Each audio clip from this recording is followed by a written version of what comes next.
Elizabeth Gabay. Ah, there she is. So we're going to taste a nice rosé again. She's coming. Hi. Hi. How are Sorry, you? I'm just hot and melting here. I completely forgot the time. It's 40 degrees and just feeling so hot. 40. Okay. I thought we were hot. Yeah. Here about 35 or but Well, so possibly. I'm outside now. I hope it will go okay with all the dogs in the neighborhood, but we'll try it. We'll try it. So how are you? Okay. Yeah, I'm fine. Back from a lot of travels, but it was A lot very of love. interesting. Uh, Good to meet a lot of nice people and tasted a lot of nice wines. Yeah. And we met at a rosé tasting online Yeah. from the Austrian rosé. That was also very No, nice. no. Yeah. Yes. Oh, I have. Oh, so the You have bottle enough. has changed. Yes, the bottle has This changed, I and have 2018, and you have the 2019. Yes. yes, yes. But it's the Petit Verdot Rosado from Pago del Yes. Vicario. And I Yes. thought, okay, Petit Verdot, you don't see it a lot like monocepage, and then in a rosé, I've never tasted it. There But is one from Rustenburg in South Africa, which okay, is available in Waitrose in England, which is slightly less dark than this, but still very dark, yes, and which was made to be completely different to Côte de Provence, because yeah, Petit Verdot makes a very dark rosé. yeah. Look, you can see it's really dark. It's really different than the Provence rosés. Very. So I really love the color. I just think it's just so jewel-like. Jewel-like, that's a good one. That's a good one. I Yeah, was like a going to ruby or something. how jewel-like, yes, yeah. And did you visit this winery, Elizabeth? No, I didn't, because Jose said to me, you must come and visit. So I was in Spain at the beginning of March, just as shutdown was happening. Yeah, yeah, So I came home, didn't get to visit, yes. but yes, I would love to. He did say next time I come to Spain to come and visit. Yeah, And because so Jose it's was a from a fellow judge. yeah, yeah, yeah.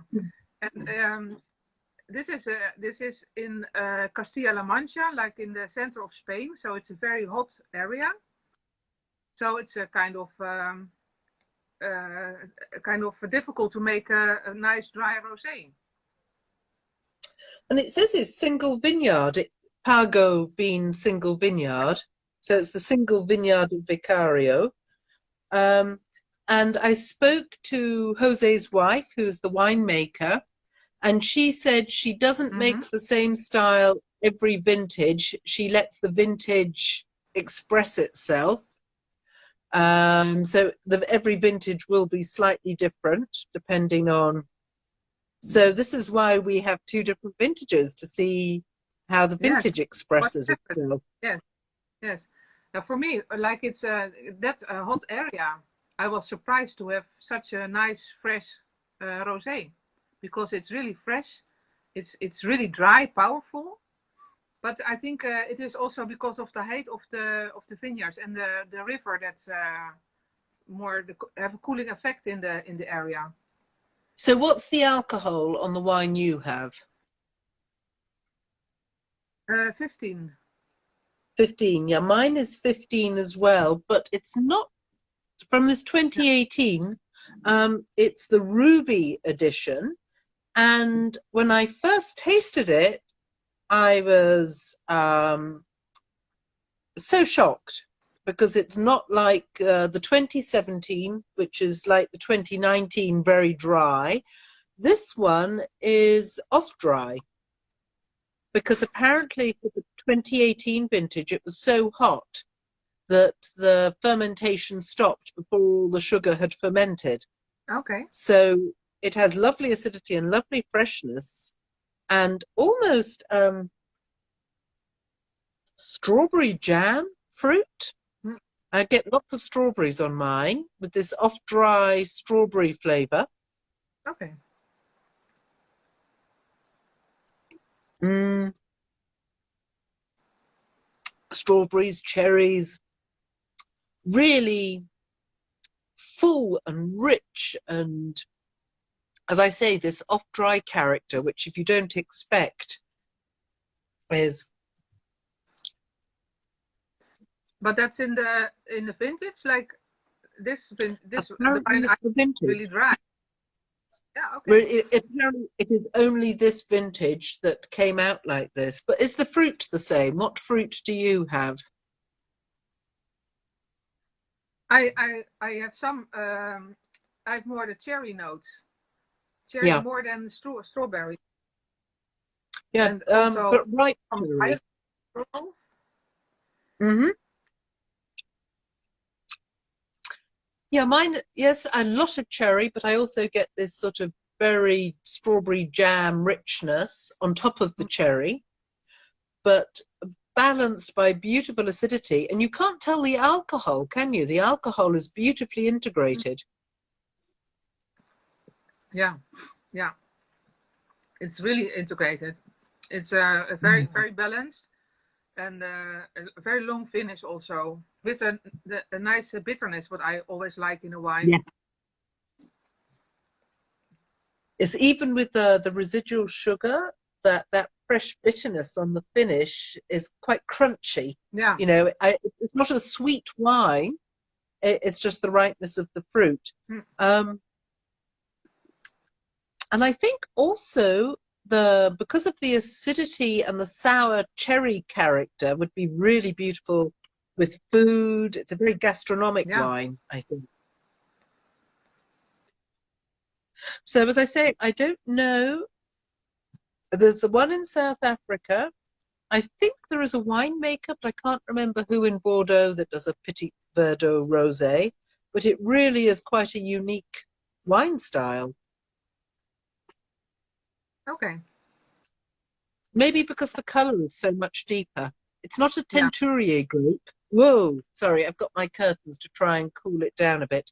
Um, I think the the skin color is very, very dark on this. And so unless you do And is almost a this blanc wine? noir, I don't know, I think it's got a couple of hours skin contact. But I think even with only a Yeah. few hours skin contact, you're going to get this deep ruby color, which makes it very Yeah. unfashionable if you like pale rosé, but it has so much fruit there. It's the fruit that really dominates, isn't it? Yes.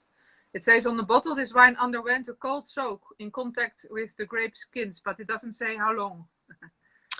Okay, so the cold soak bit's quite interesting because the colder the temperature when you're macerating the grapes, the less color will come out, just the fruit flavor. Yeah. Mm-hmm. So they've attempted to reduce the color content but allow the fruit flavor to come through. Yeah. Um, and very impressive how well this is aging. 2018 vintage, and it tastes as fresh as if just bottled. Oh, It's super. amazing. Super. Yeah. Yeah, that's also a discussion I had with a lot of people in the wine academy, whether you could age rosé or not. And most people say no, no, no, that's not possible. So white wine is possible, but rosé not. So I think you have a different idea of that. Oh, completely. I mean, I don't understand why people say this. This wine has fruit and extract. It has good acidity. So why would it not age well? It Yeah. doesn't make sense. If it's a well-made wine in the beginning, it should be able to age beautifully. Yes. And I think also this wine, by its color, is very much part of this tradition of, say, Schiller grape wines or claret or Mm. clarete. making it almost like a summer red wine. Yes. For me, that I would drink it like a summer red. It's been in the fridge, it's beautifully chilled, and I think, you know, a tuna steak or um, Yes. what else would a chicken? Tuna I steak would enjoy be chicken in the summer.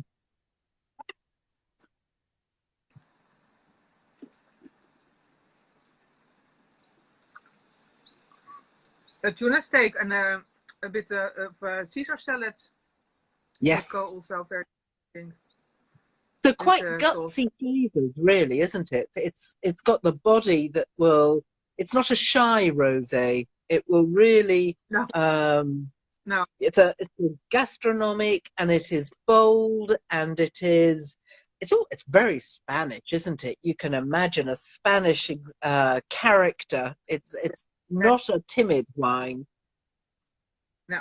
Yeah, about Spanish rosé, I used to know a lot of really dark Tempranillo rosés, but nowadays they also are pale like the Provence rosés.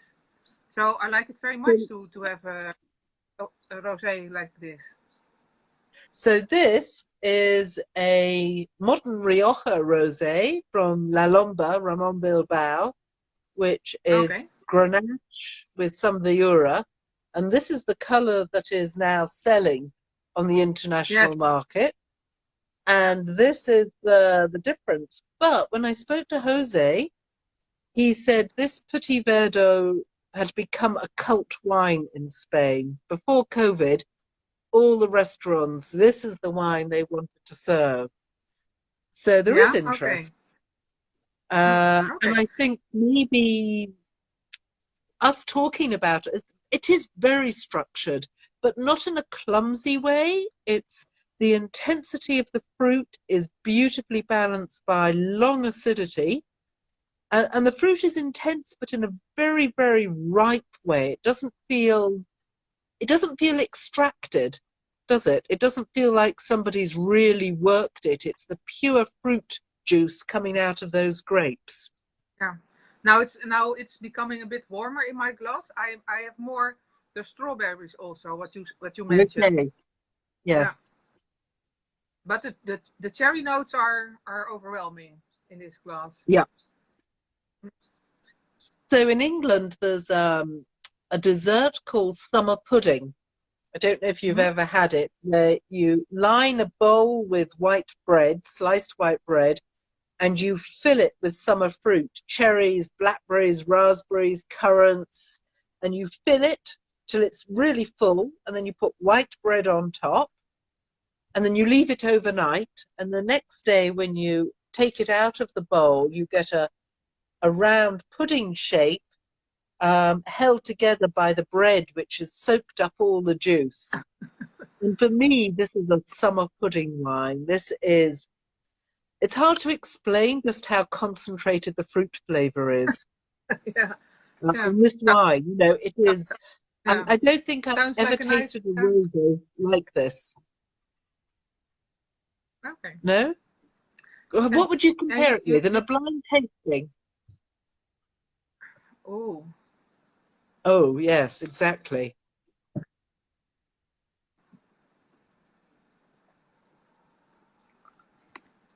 but really in a blind tasting, you don't see the color also. Oh, no. Okay. Perhaps. Okay. When you don't see the color, perhaps cru de Beaujolais, I like think the structure. possibly Yeah, like the the structure. fruit and structure.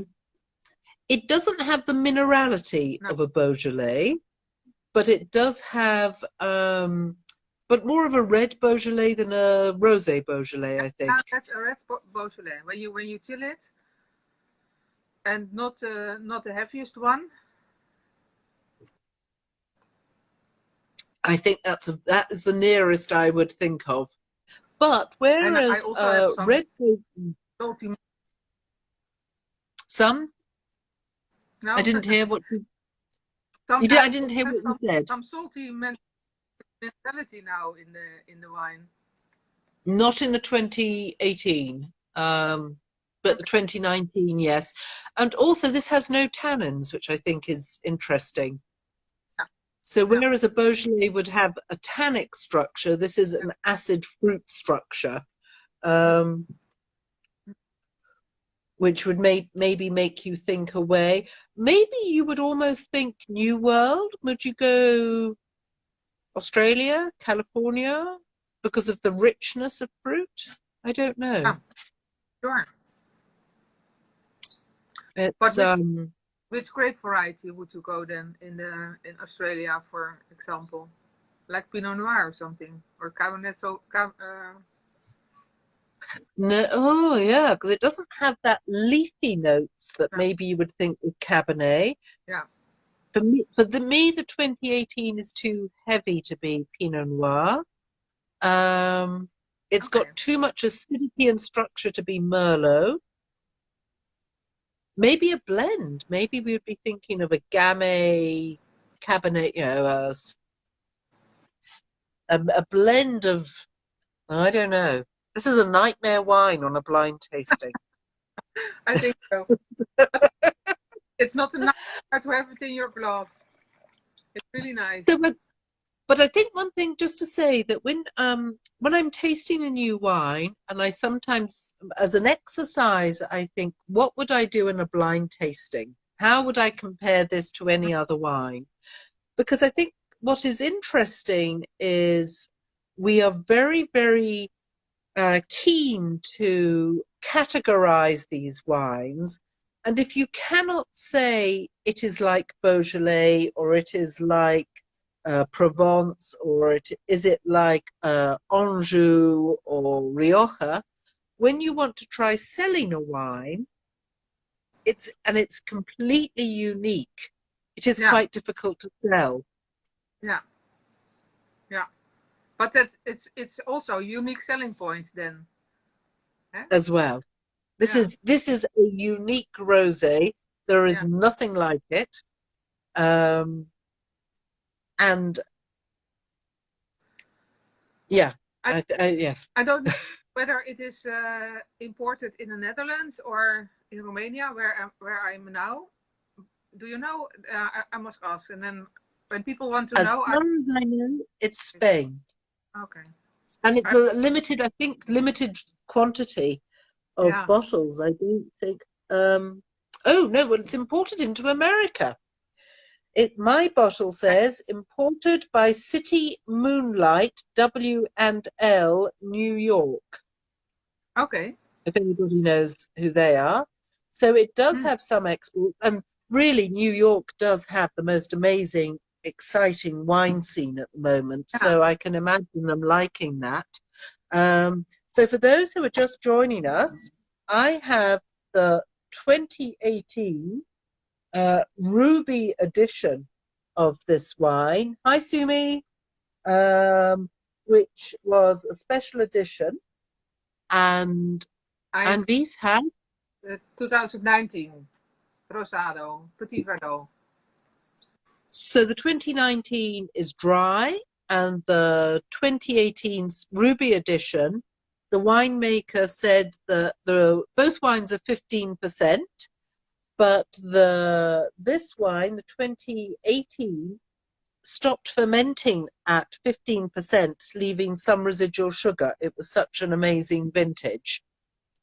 The fruit and it balances the alcohol amazingly. The alcohol is not evident. So intense fruit, intense acidity, and really unique. Yeah. I think it should be in the diploma. Oh no, you don't do the diploma tasting exam anymore. You've finished. The So tasting. I can't. Yeah, I can't scare you to say this will be in a tasting exam. The tasting of the D3 I have in the pocket, so that's good for me. Because now Good. in the Wine Academy we did a lot of tastings, and I think it's really difficult when you're not used to do blind tastings anymore, like for the education. But Yeah. no, I have to do the fortified, so I'm Oh. Well, for interesting. yeah. Um, in that the fortified I mean, I don't, it's still a very important part of the exam, but how many of us now drink fortified wine? Ah, not many, not many. Yeah. So So it's still an part of important part, but yeah. yeah. If this wine naturally fermented, sorry if I missed out, is that, yes, it's naturally fermented. Well, no, 15% tends to be a cutoff point, even if with introduced yeast. And so I think probably at 15% it stopped fermentation and they decided to filter and bottle it. But 15% tends to be the limit for wine yeast for fermentation. So I'm guessing that's what happened. There's no feeling that it's been stopped in any other way, I don't think. Hmm. And from La Mancha, from a very hot region. Yeah. Oh, yes, okay, you drink 40. Yeah. Someone This said is the market I for drink fortified. fortified wine for the master of wine tasting. Yes, I can imagine you have to try them. But normally, uh, people fortified wine. When do you drink Rutherglen Muscat, for instance? Well, exactly, yeah. This Well, doesn't taste fortified, though, does it? Even at 15%, it does yeah. not uh, taste alcoholic. There's no alcoholic burn. I think I'd probably go 14% if I was calculating it. So that's interesting. Mm. Are you tasting a lot of fortified rosés also? Like Well, yes, funny you should say that. Yesterday afternoon, I spent tasting pink port, yes. which I have to say was extremely disappointing. Mm-hmm. We had six. Two were really, really nice, and the rest tasted of cough mixture. Okay. So, really upset about that. I'm writing it up now. Really, really disappointed by the quality. Okay. And my impression was that pink port was made to move the port market more quickly without aging. Mm. But the four that tasted medicinal, I think, really needed some aging. It was alcohol, fruit, and Mm. all over Yeah. the place. So Yeah. yeah, that was Well, very, very perhaps disappointing.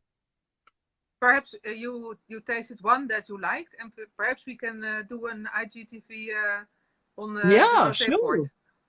Okay, that would be if you lovely. liked one of Yeah, them. yeah. I will. I shall write up that. I'm not saying anything now because I need to Yeah. investigate a bit more on some of the rosés that I really, really liked. Um, so yes, very interesting. I mean, I'm going to put this back in the fridge actually because it is so hot here. It has already warmed up Yeah. quite a bit. Yeah. That's We'll another. meet again. Just to say, Justina has just joined. This is Dark Rosé Rules, Justina. I'm sure you'll agree. So Justina makes wonderful rosé in Portugal. Thanks a Yeah. lot, Anne. Are you writing this up? Are you going to post this chat on your website? Yes. Great. Yes. I'm making YouTube and then make it on the website. So I'll let you know. Great. So anyone who's come in late, look at Anne-Wies's website because she And has lots of interesting chats with various people on one. cheers. Fantastic. Cheers. And we See you see soon. each other next time. Cheers. Bye bye. Okay. Bye.